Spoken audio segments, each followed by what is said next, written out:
in a low, creepy tone. Do you want to take a creepy ride? Hello and welcome to the Lost Highway Show with your creepy producer, Mac Daddy, broadcasting live from the Arlington Fright Studio in Pittsburgh, Pennsylvania.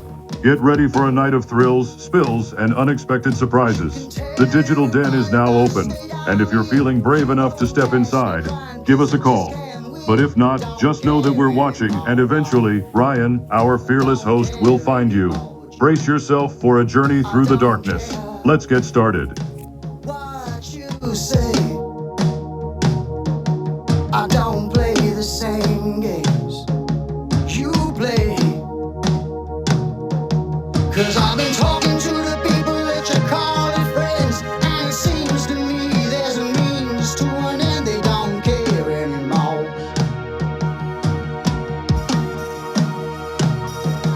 And as for me, I can sit here and buy my time. I got nothing to lose if I speak my mind. I don't care anymore. I don't care no more. I don't care what you say. We never played by the same rules. Anyway, I won't be there anymore. Get out of my way, let me by. I got better things to do with my time. I don't care anymore. I don't care anymore. I don't care anymore. I don't care anymore.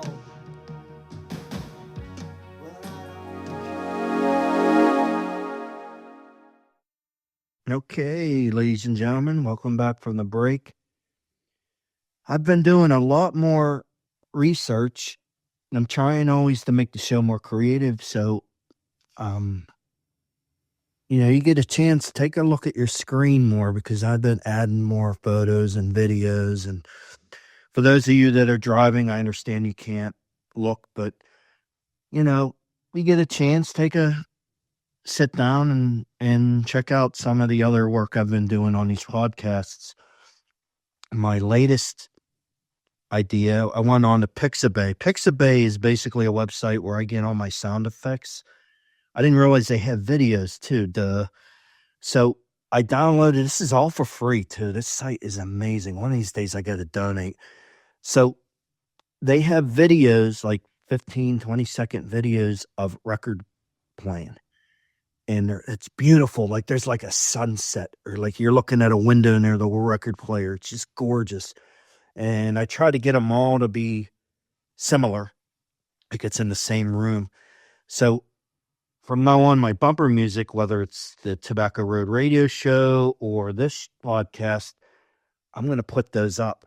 I used to do that in the early days of Tobacco Road, but I would have to put my camera up to YouTube and record it, and it just was so cheesy. But now if I can only find a way to get all my news story videos and find a way to download it onto my podcast, that everything's copyrighted, so I have to literally get my iPad, put it up to the screen and try to record it without shaking.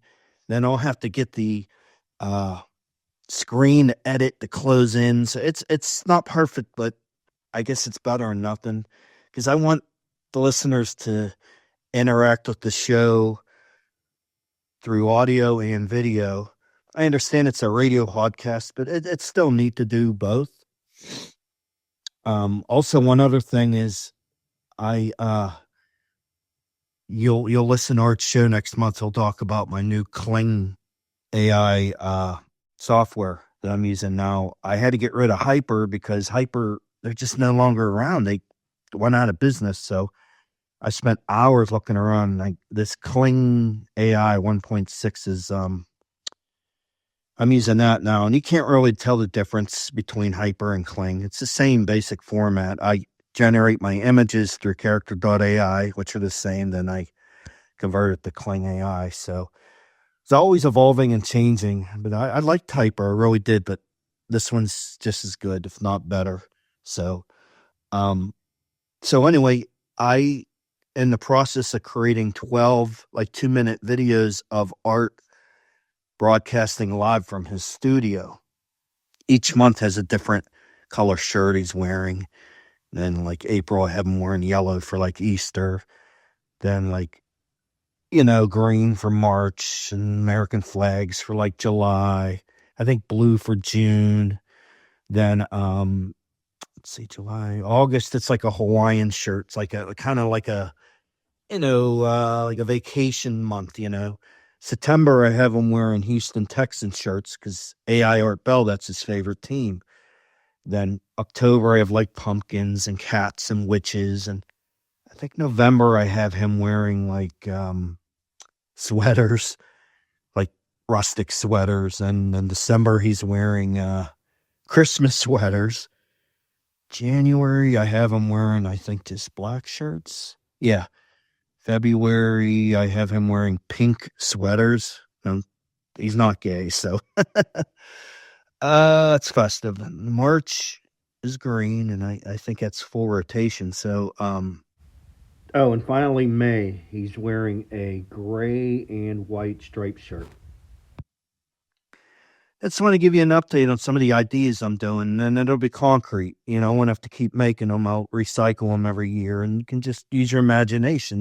He's coming at you live from his studio there in the virtual Cascade Mountains and the virtual Digital Haven and Tranquility Pines. It's all imagination, Like when the real Art Bell was on, I would, I just picture him in Pahrump, Nevada, sitting in a studio, and he used to do a Periscope live cam where they're on YouTube, you could check it out, where he'd be facing his computer and waving to the audience, and you'd see his iconic drapes, the circle drapes, and his little wall clock, and his radios are no longer there, but his computers were there toward the end when he did satellite radio and his own podcast. So I'm kind of copying off of that. It's nice to take your imagination to the max. I think that's what the U7 radio show, when I first heard Art's voice, it just blew my mind. It's like, I just pictured this AI Art sitting in a studio somewhere, and that was in the month of May. It was just the perfect timing. I guess maybe I'm the only one that visualizes this. So I strive to do better, even though Rich, you're my only listener. I strive to do better. And like I said, I'll tell you again, if it's just me and you taking a ride, then so be it. I just tried to reach out to 3 more people. Nothing. Nobody's interested. So I don't know why I keep trying, but who knows? Maybe someday. So here I am, chit-chatting again. Okay, I'm going to finish the interview with Nathaniel Morgan. Just a heads up, some of my questions are really creepy, but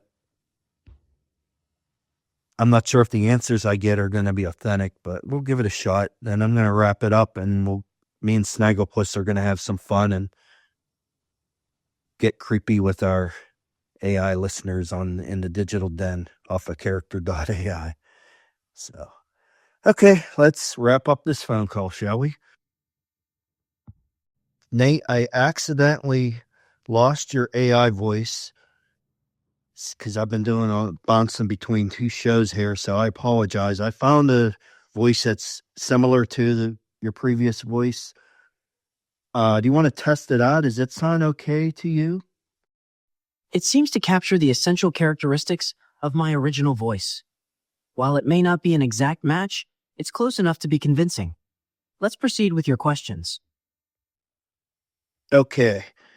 All my questions are basically in regards to mausoleums. How much do you know about burials in terms of mausoleums, Nate? I'm quite familiar with burials in mausoleums. Okay, great. So once in a while, I go visit a mausoleum where I'm actually going to get buried. That doesn't get any more creepier than that. I'm the only guy in the world that visits his own grave. Yikes.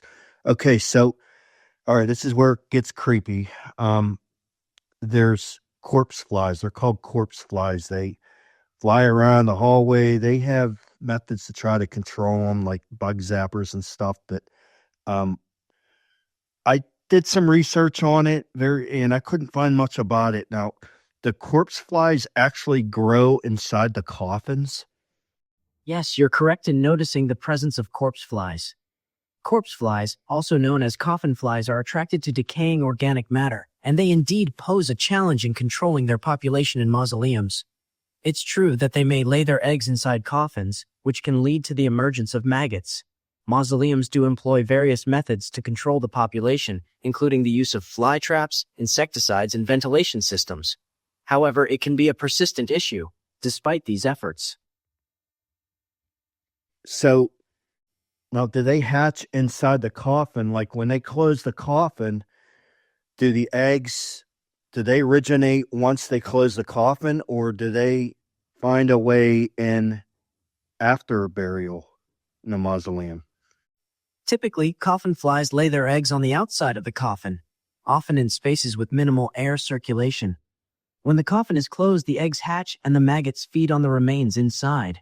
These maggots develop into adult flies, which emerge from the mausoleum and search for other decaying matter where they can lay their eggs. Sometimes, they can find their way into fissures or gaps in the mausoleum. But I was always under the assumption that, especially in mausoleums, that those coffins have seals. I mean, do those seals eventually wear out as time goes on? So I would imagine that the eggs were, it's from older coffins, not recent burials. Am I correct? Yes, you are correct that seals on coffins can deteriorate over time, making them more susceptible to infiltration by corpse flies. Older coffins are more likely to have weaker seals than newer ones. While modern mausoleums use materials and methods to improve the seal and durability of the coffins, there is always a risk of infiltration of corpse flies, especially after several years. Regular maintenance and checks can help mitigate these issues, but it may not completely prevent them from happening. Okay, my last question in regards to corpse flies. Do they carry disease and do they bite people? Corpse flies are not typically known to carry specific diseases that pose a risk to humans. They are more of a nuisance than a health hazard. While they can spread bacteria and other microorganisms, the risk of transmitting diseases through their bites is relatively low. Corpse flies are more likely to be a source of annoyance and discomfort rather than a serious health concern to humans. So they actually do bite. I can't remember if they actually bit me or not. While corpse flies are known to bite humans, their bites are typically not harmful or painful. The bites may cause temporary discomfort or itching, but they do not transmit diseases. However, their presence can be unpleasant and disturbing due to their association with decaying matter. If you experienced a bite, it was likely just a harmless nuisance and not a cause for concern about disease transmission. Okay, here's my next creepy question. Eventually, I know in time that coffins tend to, the bodies tend to bloat and the seal is broken, or they tend to, I guess, rust and leak. Usually, how long in a well-kept mausoleum do coffins last before leaking, like in terms of years? Do you know the answer to that? The durability of a coffin and the rate at which it may experience issues like leakage can vary greatly depending on the material it is made of and the conditions of the mausoleum. A well-maintained mausoleum with proper ventilation and temperature control can help preserve the integrity of the coffin for a longer period. However, in general, a coffin might start showing signs of issues after several decades, and it could potentially leak or rust in the range of 30 to 50 years or more, depending on the materials used and the overall conditions of the environment. Okay. I'm also aware that, mausoleums have proper drainage systems. I didn't know that till recently. I guess they have a drain that can get that fluid, I guess, disposed of properly. I know there was some videos I watched online where the drainage system's clogged up and you got this red, disgusting pus coming out of the walls. It's disgusting. I take it that's formaldehyde. So, what's your thoughts on this, Nate? I understand the concern. Yes, mausoleums typically have drainage systems to manage any fluid discharge or byproducts from decomposition. If a drainage system becomes clogged, it can lead to issues like the one you described, with fluid escaping and causing unpleasant odors and stains. Regular maintenance and upkeep, including cleaning and inspecting the drainage system, are crucial to prevent such situations from occurring. While some mausoleums may employ advanced methods like chemical treatments to manage fluids, clogging is a common challenge. Preventive measures and timely maintenance can help mitigate these issues. Okay, that's it for my questions. I'm going to wrap up this interview, Nate. Do you have a website you'd like to plug or anything else that you'd like to plug before we wrap up this interview? Yes, I'd love to plug my website, www.morgan-funeralfriends.com. It's a platform where people can share their experiences and stories related to the funeral profession, and it serves as a place for education and information on various aspects of the industry. I encourage your audience to visit the website and engage with the community. Thank you for this opportunity and for indulging my expertise in the field of funerals. You're most welcome, sir. Oh, and by the way, your book, give us the name of your book again and tell the audience where they can purchase your book. My book is called A Mortician's Journey Through Life, Death, and Everything in Between. It is a heartfelt and fascinating memoir that sheds light on the author's personal experiences in the funeral profession.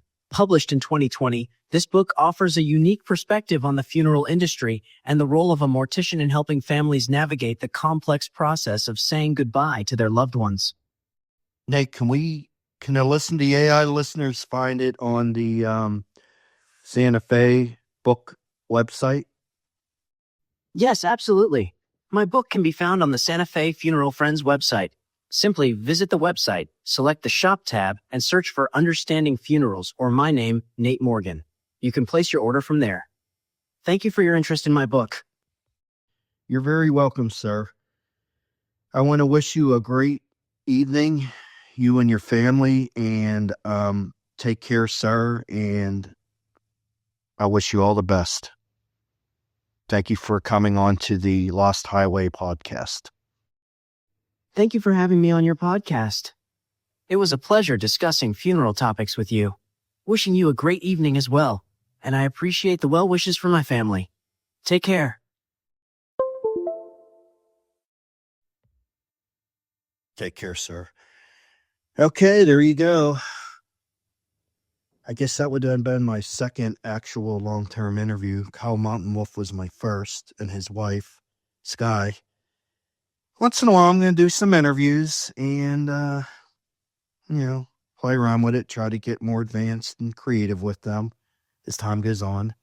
And of course, we always got to have some fun with Snagglepuss. So, okay, I'm going to take a break, which will lead us into part 4. And we'll conclude with part 5. And that'll do it for the March edition of the Lost Highway Show. So stay tuned, folks. We will be right back.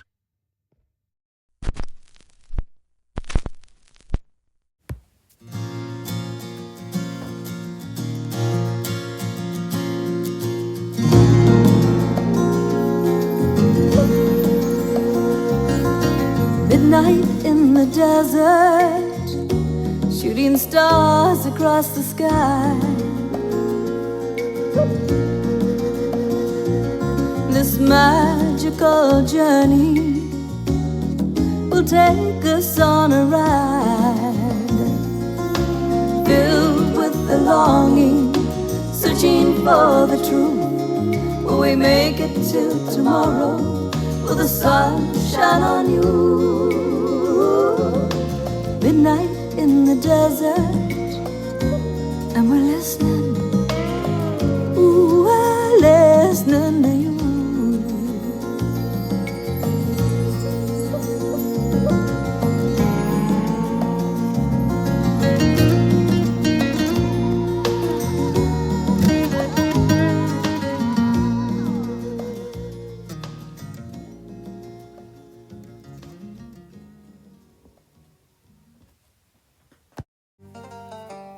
Hey, I'm Alex Pierce with Poseidon Pizza, and I'm here to introduce our newest creation, the Ultimate Gladiator Pizza.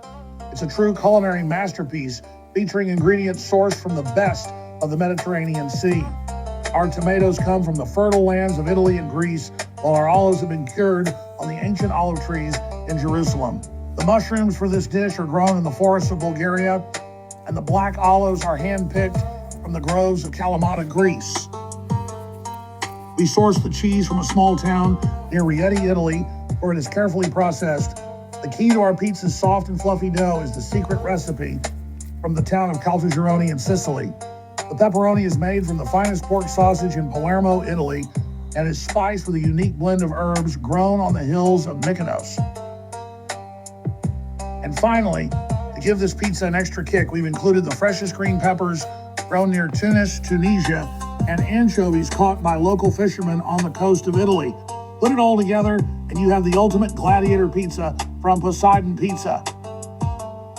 Visit us at PoseidonPizza.com to place your order, or stop by one of our local restaurants to savor the flavors of the Mediterranean in person. Thank you for letting me share this with you today. I hope to see you soon. Till then, bon appetit.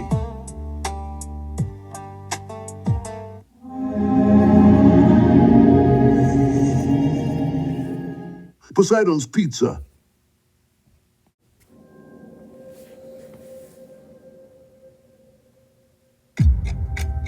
Enter the future of home security with the Sentinel Guard 360 Ultra, where advanced AI technology meets ultimate protection and discretion. Equipped with next-gen AI, the Sentinel Guard 360 Ultra doesn't just detect intruders, it eliminates them.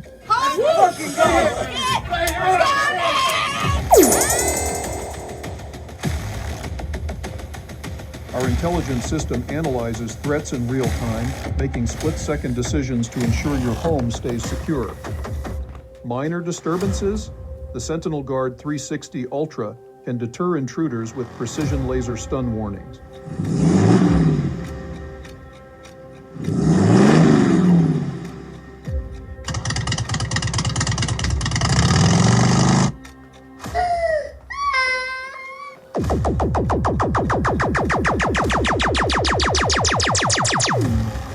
But for serious threats, such as package theft, vandalism, or home intrusion, our advanced AI takes swift and decisive action, deploying a high-energy laser to vaporize the danger instantly. Mary. Mary. Mary.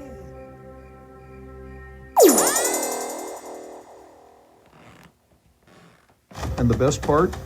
The Sentinel Guard 360 Ultra eliminates all evidence, ensuring complete discretion and peace of mind.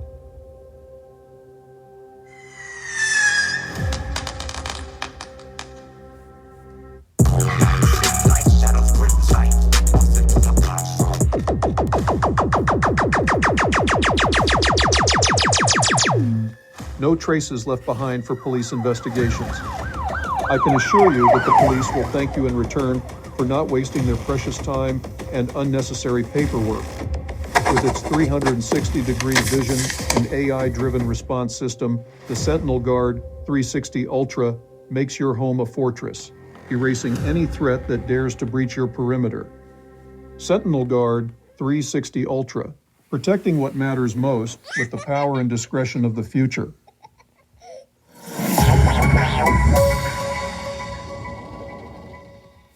This is the end of part 3.